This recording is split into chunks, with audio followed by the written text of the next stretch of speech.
आरुषि बहुत ही खूबसूरत थी। मैंने जब उसे पहली बार देखा तो उस पर अपना दिल हार बैठा। जल्दी ही मैंने उस रिश्ते के लिए कोशिशें शुरू कर दी। आरुषि के माँ बाप ने ज़्यादा देर नहीं लगाई और हाँ कर दी, मगर आरुषि की कुछ शर्तें थी जो मुझे बाद में मालूम हुई थी। पहली शर्त ये थी कि शादी की फंक्शन सुबह 8 बजे होगा। बाकी शर्त के बारे में भी जानना नहीं चाहता था, लेकिन उसने ये बात कही थी कि शादी से पहले उन शर्तों को जानना ज़रूरी है। मगर मैं आरुषि के इश्क में इस कदर पागल था कि मैंने उसके किसी भी शर्त को इतना सीरियसली नहीं लिया। मेरी शादी मैं जिससे प्यार करता था उसी से हो रही थी और मैं जानता था कि मैं आरुषि से शादी करके कभी नहीं पछताऊंगा। 15 फरवरी को मेरी शादी तय हो गई।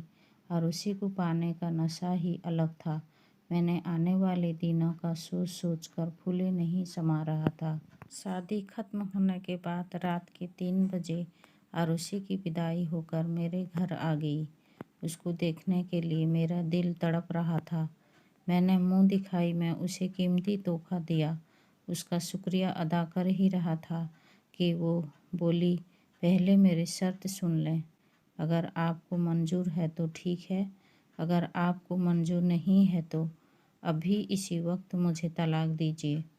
पहली रात को तलाक का शब्द सुनकर मेरे दिल को तो कुछ होने लगा था।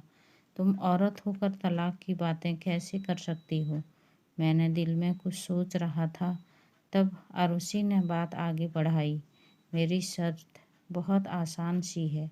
वो ये है कि तुम रात को कभी मेरा चेहरा नहीं देखोगे, चाहे तुम्हारा जितना दिल चाहे, मगर मैं तुम्हें रात को अपना चेहरा नहीं दिखाऊंगी। बाकी तुम्हारी हर बात मानूंगी।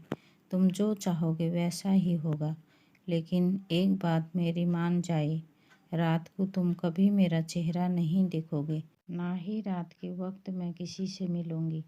तकरीबन रात के 9 बजे से कमरे में चली जाऊंगी। तुम चाहो तो वहीं रह सकते हो, अगर चाहो तो बाहर भी घूम सकते हो। तुम्हें ये पाबंदी बिल्कुल भी नहीं है कि तुम मेरे साथ ही रहो। आरुषि ने अपनी बात पूरी की तो मैंने कहा, आरुषि ये कैसी अजीब शर्त है? अगर तुम मुझे इसकी वजह बता दोगी तो मैं तुम्हें कभी भी रात को तुम्हारा चेहरा देखने पर मजबूर नहीं करूँगा।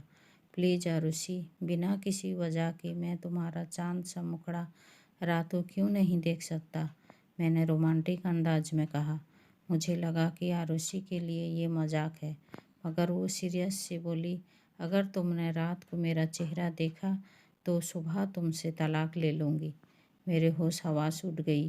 मैंने कहा, ठीक है, तुम जैसा हसीन लड़की का मिल जाना मेरे लिए किस्मत की बात है।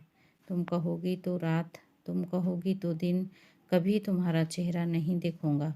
मुझे शादी की पहली रात ही मालूम हो गया था कि उसकी शर्त की कीमत चुकाना कितना मुश्किल है। मुझे जब भी कहीं बाहर जाना होता, रात को डिनर करना होता या दोस्तों ने मुझे खाने पर बुलाया होता, आरुषि मेरे साथ मौजूद ना होती। धीरे धीरे ये बात सब कहने लगे कि राजू की बीवी रात को बाहर नहीं निकलती। कुछ लोगों ने तो उसे आरुषि की शराफत समझा, जबकि कुछ ने अजीब व गरीब किस्से कहना शुरू कर दी। लेकिन इस बात से मैं बहुत तंग आ गया था। एक हफ्ता निकल गया, उसने अजीब हरकत शुरू कर दी।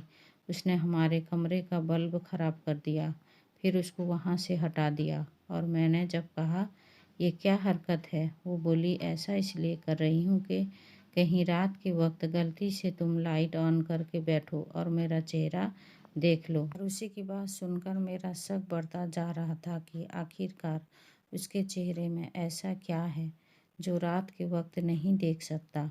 लेकिन हम दोनों में जो वादा हुआ था उस पर मैं अटल रहा।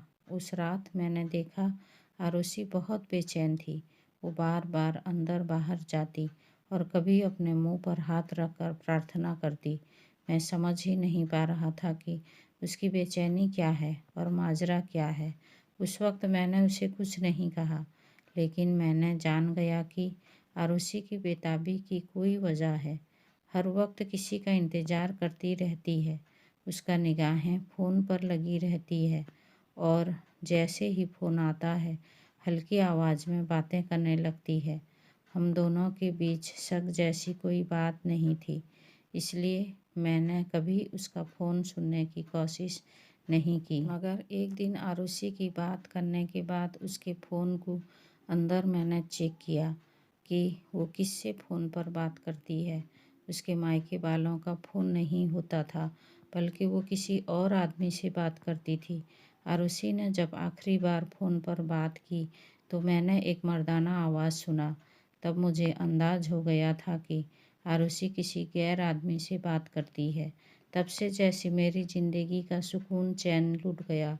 मैंने सोचा कि अब आरुषि से बात करने के बजाय अपने मामले की तह तक पहुंचने की कोशिश करूंगा और जल्दी ही आरुषि का चेहरा रात के वक्त देखूंगा, ताकि मुझे समझ आ जाएगी कि मामला क्या है। एक दिन मैं बाहर से जल्दी आ गया। उस दिन आरुषि फिर टहल रही थी। उसकी बेचैनी उसके चेहरे से देखी जा सकती थी। मुझे अंदर आता देख हैरत से बोली, आप तो 8 बजे आते हैं, आज जल्दी क्यों आ गए? उसकी हैरानी देखकर मुझे गुस्सा आया। क्यों, तुम मेरे जाने के बाद ऐसा क्या करती हो कि मेरे आने से तुम्हें इस कदर हैरानी हो रही है? मैंने गुस्से से पूछा। नहीं नहीं, ऐसा कोई बात नहीं है, आरुषि ने बात संभालते हुए कहा। और उसी वक्त दरवाजे पर बेल बजी। मैंने शक की नज़रों से आरुषि की तरफ देखा। आरुषि का रंग जैसे नीला पड़ गया। मैंने दरवाज़ा खोला तो सामने एक आदमी खड़ा था जो पुलिस की वर्दी में था। उस वक्त मेरे सामने कोई और होता तो शायद मैं शक करता, मगर इंस्पेक्टर विकास को अपने सामने देखकर मेरा सारा गुस्सा झाग की तरह बैठ गया। इंस्पेक्टर विकास मेरा दोस्त था।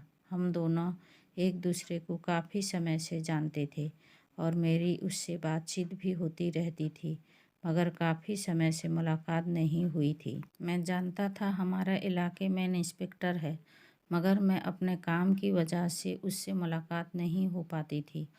यूं अचानक विकास को सामने देखकर मुझे हैरत हुई, मगर उसने ज़्यादा हैरत का इंतज़ार नहीं किया। बोला, कहाँ थे तुम यार, इतने हफ्ते से मुलाकात नहीं हुई। इंस्पेक्टर का अंदाज़ तो बिल्कुल ही नॉर्मल था। उसे अंदर ड्राइंग रूम में ले आया, मगर हैरान था कि इंस्पेक्टर को अपने घर कभी नहीं लाया। फिर उसे कैसे पता कि मैं यहाँ रहता हूँ? बातों बातों में मैंने विकास से बात करने की कोशिश की। बोला, यार ये भी कोई बात है, हम पुलिस वालों का अपने इलाके के हर बंदे का पता होता है। तो विकास की बात सुनकर भी मुझे तसल्ली नहीं हुआ था, क्योंकि आरुषि की विकास का इंतज़ार करते पाया था। जिस अंदाज से आरुषि टहल रही थी, यकीनन वो किसी का इंतज़ार कर रही थी। इत्तेफाक से वो आदमी विकास निकला तो विकास ने मुझसे अपने आप मिलने का बहाना कर दिया। अब बात मेरे समझ में कुछ कुछ आ गई थी, मगर मैं जानना चाहता था कि आखिर विकास और आरुषि के बीच चल क्या रहा है। इसलिए मैं ज़्यादा शक करना छोड़ दिया। मेरे दिल में जो भी बात होती मैं अपने दिल में ही रखता, आरुषि पर किसी भी किस्म की शक का इजहार ना करता। एक दिन मैंने सोचा कि अगर मेरी पत्नी आरुषि मुझे धोखा दे रही है तो मैं भी उसे उसके साथ धोखा करूँगा, जो उसने सोचा भी ना होगा। दिल ही दिल में दूसरी शादी की तैयारी करने लगा, लेकिन पहले सोचा कि एक बार सब कुछ अपनी तरफ से ठीक करूं। मैं जानना चाहता था कि मुझे अपना चेहरा क्यों छुपाती है। उसके बाद विकास वाली गुत्थी भी सुलझ जाती, लेकिन पहले उसके चेहरे को बेनकाब करना ज़रूरी था। रात को क्यों उसके कमरे का बल्ब बंद होता था, तो मैं अपने पास एक छोटी सी टॉर्च रखी। आरुषि पास आई तो मैंने उसका बाजू थामा, ताकि वो एंड वक्त में भाग ना पाए, और फिर अपनी जेब से टॉर्च निकाल कर रोशनी की उसके चेहरे पर। तो मेरा चीख निकलते निकलते बची। हैरत के कारण मुझसे बात ना हो रही थी। आरुषि, ये तुमने मुझे इतना बड़ा धोखा क्यों दिया?